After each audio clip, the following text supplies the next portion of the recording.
So I am, for better or for worse, sort of continuing my mea culpa. I have completely been underestimating the relevance, power, importance, and potential of this QAnon wing of the Republican Party. I talked about this, I think it was on Tuesday or Wednesday this week, I think Tuesday.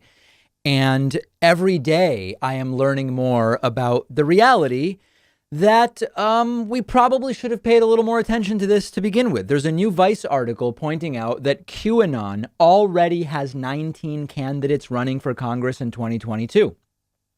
David Gilbert writes that as the GOP becomes more receptive to the conspiracy theory, more of the cult's followers are running for office.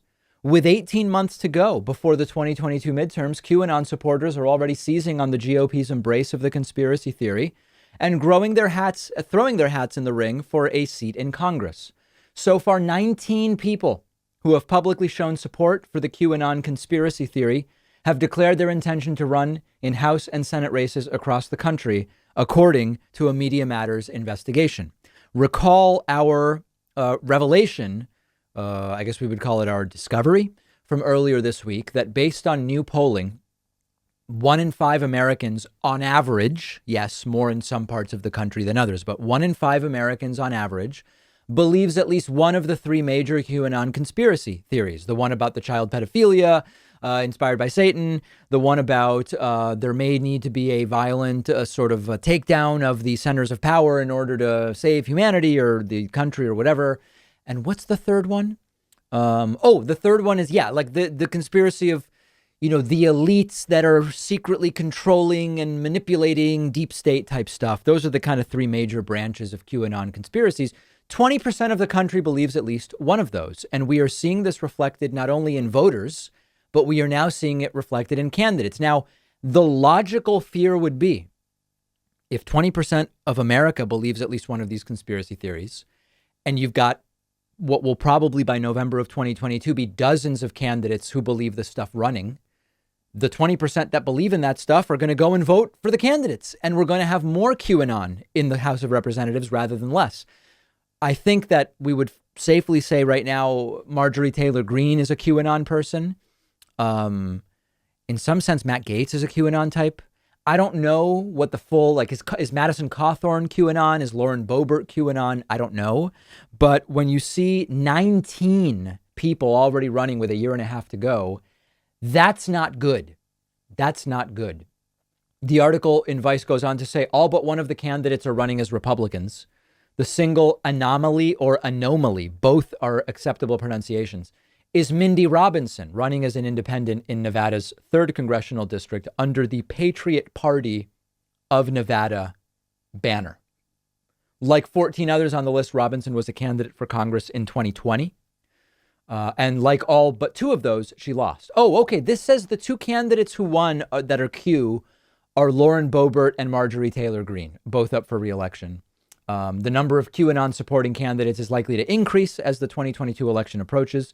In 2020, the final tally of QAnon supporters who ran was 97, according to Media Matters for America. Like many of the candidates on the list, Boebert and Greene have sought to distance themselves from the most extreme fringes of the QAnon movement, despite repeatedly displaying support for the conspiracy on social media and in video interviews. This is a real concern.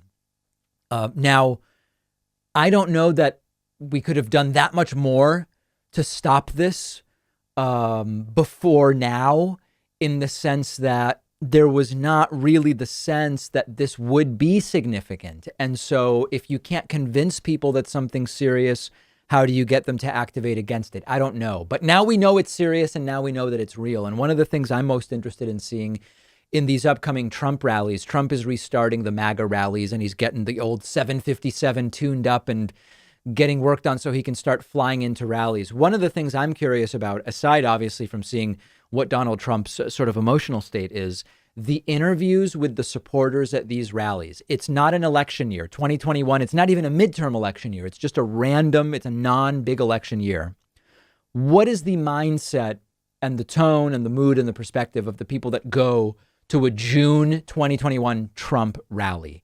And that, I think, will give us a sense of how prevalent this Q movement is within the people that are going out to support Trump. There's a real question as to, is the Q movement more of a stay home and type stuff up on the computer type group, or is it more of a go out to the rallies type group? I fear that it's the latter, and that they are going to really make their presence known and felt strongly during the 2022 campaign. And every indication now that this is far more serious than we imagined. I've often had trouble falling asleep when I'm staring at my computer or phone screen late into the night, and that's partially because blue light from screens suppresses the sleep hormone melatonin, and blue light can generally cause things like eye strain or even headaches, but it has not been an issue for me since I was sent a pair of Blue Blocks glasses, which block out blue light. Unlike all of the low-quality, mass-produced blue light glasses out there, Blue Blocks are actually evidence-backed, made under optics laboratory conditions. These are the blue light glasses you can trust, and they have something for everybody. Lenses for daytime, lenses you wear before bed. They have a prescription version, non-prescription, readers, over 40 different frames to choose from. These are the ones I picked out. I never have problems with it anymore. It's great. Go to blueblocks.com/Pakman or click the link below, and you'll get 20% off when you use the coupon code Pakman20, and there's free shipping worldwide on orders over $115.